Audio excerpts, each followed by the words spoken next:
بسم اللہ الرحمن الرحیم۔ معزز سامعین و ناظرین، قصص اور واقعات کی سیریز میں آج جو میں قصہ آپ کے سامنے پیش کرنے جا رہا ہوں وہ حضرت فضیل بن عیاض رحمۃ اللہ تعالی علیہ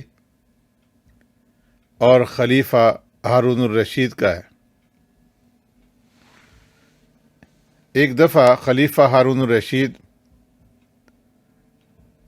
حج کے لیے مکہ معظمہ گئے ہوئے تھے۔ منا میں قیام تھا اور قیام کی پہلی رات تھی۔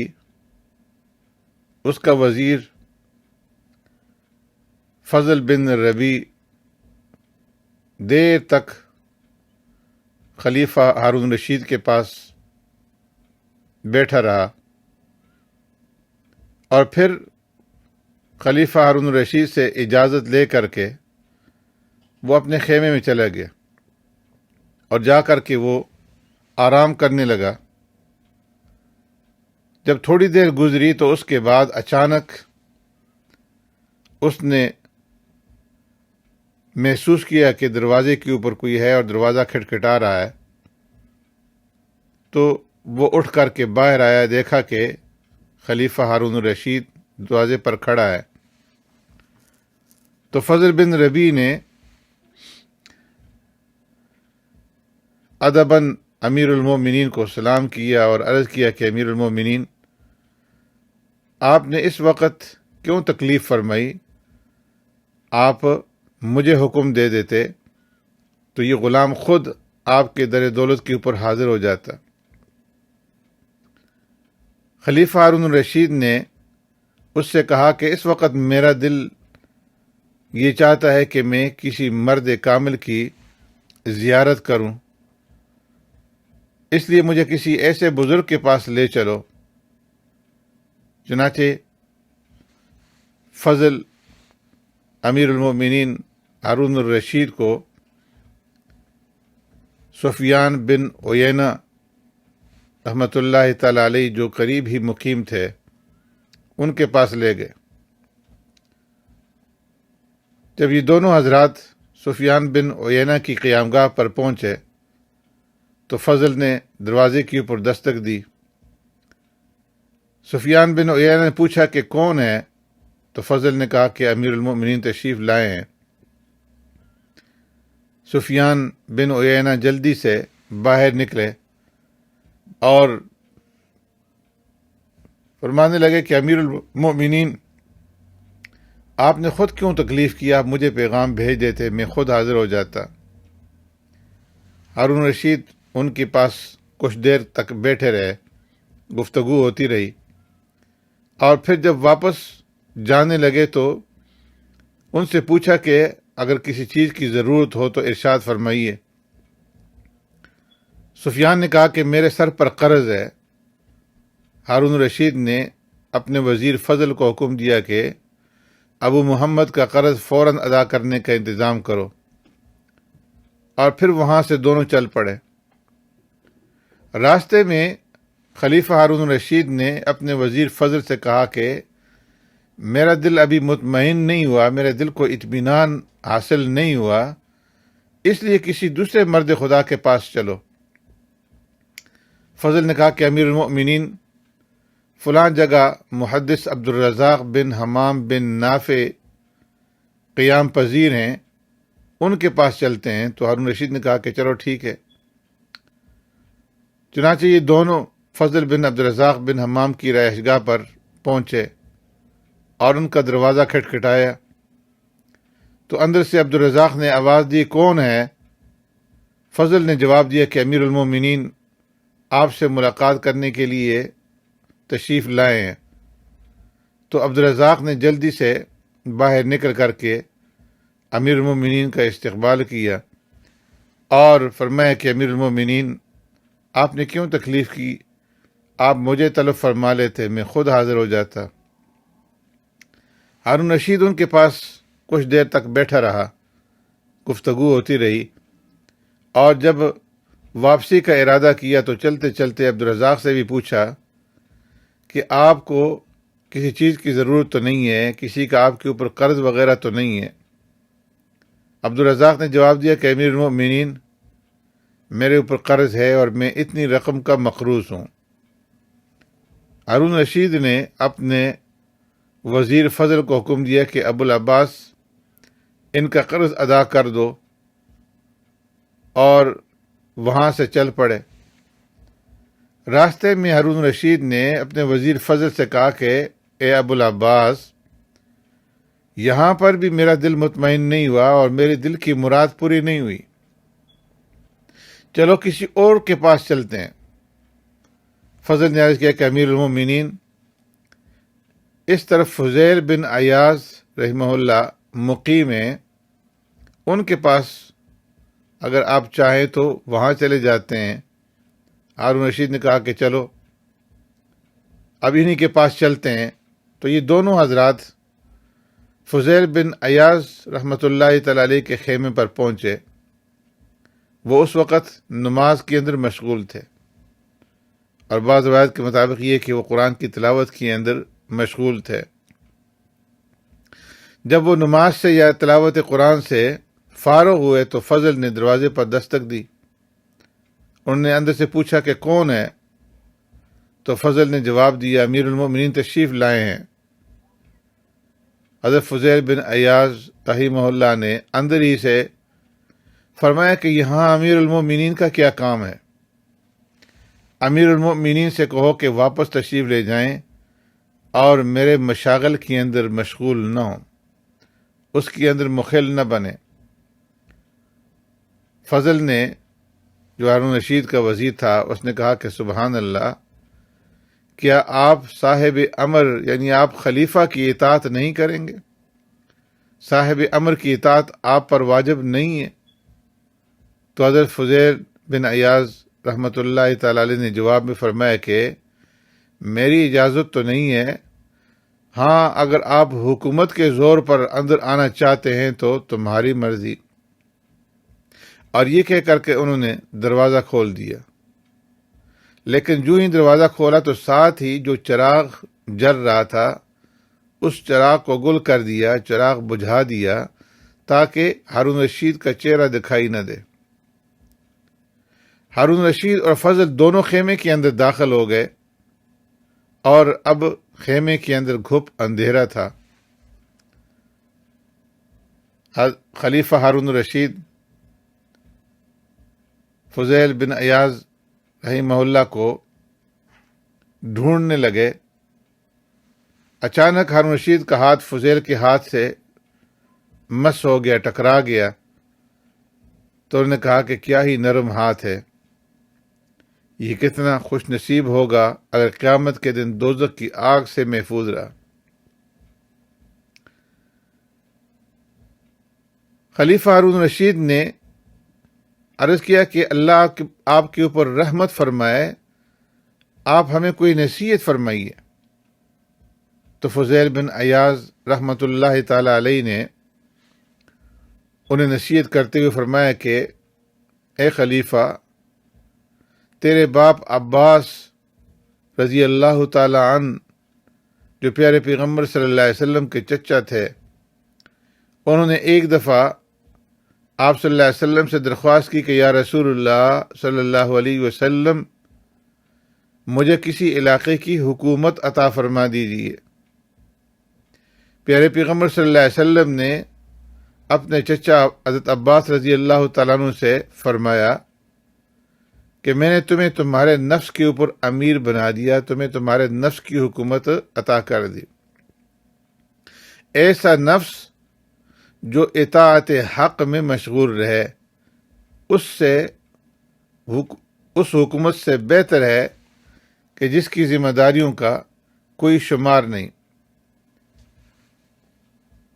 فرمایا کہ حکومت قیامت کے دن شرمندگی کا باعث ہوگی۔ ہارون رشید نے عرض کیا کہ کچھ اور ارشاد فرمائیے۔ تو حضرت فضیل بن عیاض رحمۃ اللہ تعالی علیہ نے فرمایا کہ امیر المؤمنین عمر بن عبدالعزیز رحمۃ اللہ تعالی علیہ جب مسند خلافت پر بیٹھے تو انہوں نے رجا بن حیات اور سالم بن عبداللہ اور محمد بن کعب القرظی کو اپنے پاس بلایا اور ان سے کہا کہ میں آزمائش میں ڈال دیا گیا ہوں، یعنی مجھے مسلمانوں کا خلیفہ بنا دیا گیا ہے، اس لیے مجھے کوئی مشورہ دو۔ اے ہارون الرشید، ذرا اپنے گریبان میں جھانک کر کے دیکھو، عمر بن عبدالعزیز نے تو خلافت کو آزمائش خیال کیا، لیکن تم اور تمہارے ساتھی اسے نعمت سمجھ کر کے اس کے اوپر ٹوٹ پڑتے ہو۔ اب سنو کہ عمر بن عبدالعزیز کو سالم بن عبداللہ نے کیا جواب دیا۔ انہوں نے فرمایا کہ اگر آپ چاہتے ہیں کہ قیامت کے دن اللہ رب العزت کے عذاب سے محفوظ رہیں تو مسلمانوں میں جو بڑی عمر کا ہے اس کو اپنے باپ کی طرح سمجھو، اور جو آپ کی برابر کی عمر کا ہے اس کو اپنے بھائی کی طرح، اور جو لڑکا ہے اس کو اپنے فرزند اور اپنے بیٹے کی طرح سے سمجھو، اسی طرح غیر عورتوں کو اپنی ماؤں کی طرح اور اپنی بہنوں کی طرح سمجھو۔ اور رجا بن حیات نے امیر المؤمنین عمر بن عبدالعزیز رحمۃ اللہ تعالی علیہ کو نصیحت کرتے ہوئے کہا، اگر آپ قیامت کے دن اللہ تبارک و تعالیٰ کے سامنے شرمسار نہیں ہونا چاہتے تو مسلمانوں کے لیے وہی پسند کیجیے جو آپ اپنے لیے پسند کرتے ہیں، اور جس چیز کو آپ اپنے لیے برا سمجھتے ہیں مسلمانوں کے لیے بھی اسے برا سمجھیے، پھر جب چاہے بے خوف و خطر اپنی جان اپنے خالق و مالک کے سپرد کر دیجیے۔ اے ہارون الرشید، اے خلیفۃ المسلمین، میں بھی تمہیں اسی دن کا خوف دلاتا ہوں جب بڑے بڑے مضبوط قدم ڈگمگا جائیں گے۔ اللہ تم پر رحم کرے، کیا تمہارے ساتھی عمر بن عبدالعزیز رحمۃ اللہ تعالی علیہ کے ساتھیوں کی طرح ہیں جو تم کو ان جیسا مشورہ دیتے ہیں؟ حضرت فضیل رضی اللہ تعالیٰ عنہ کے اس ارشاد کو سن کر کے خلیفہ ہارون رشید کے اوپر رقت طاری ہو گئی، اور وہ اس قدر روئے کہ ان کے اوپر غشی طاری ہو گئی اور بے ہوش ہو گئے۔ جب ہوش آیا تو کہا کہ اللہ آپ کے اوپر رحم کرے، کچھ مزید ارشاد فرمائیے۔ تو حضرت فضیل بن عیاض رحمۃ اللہ تعالی علیہ نے فرمایا کہ اے ہارون الرشید، میں تیرے اس حسین و جمیل چہرے سے ڈرتا ہوں کہیں دوزخ کی آگ میں جھلس نہ جائے۔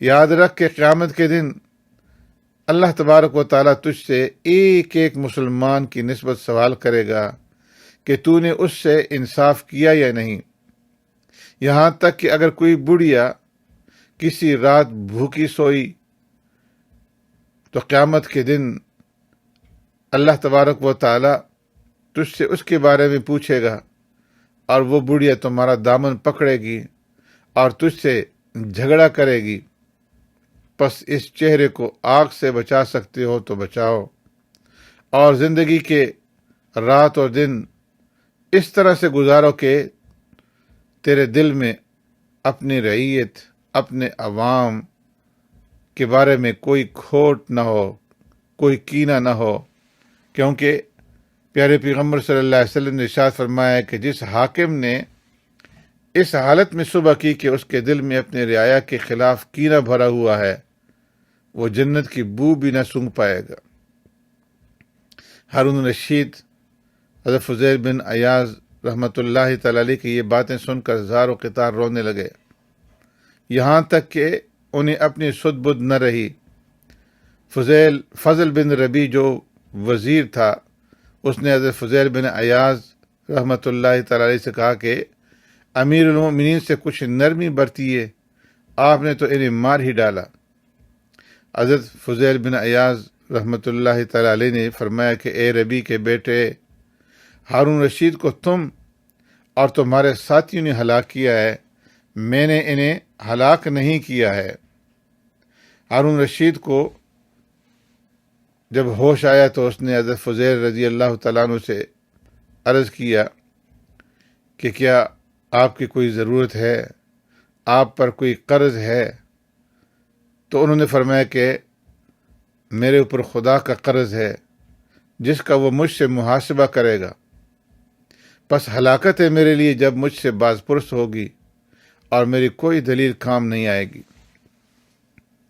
ہارون الرشید نے کہا کہ میں لوگوں کے قرض کے بارے میں پوچھتا ہوں، تو فرمایا کہ میرے رب نے مجھے اس کا حکم نہیں دیا ہے، بلکہ یہ حکم دیا ہے کہ میں اس کے وعدہ کو سچا جانوں اور اس کی اطاعت کروں۔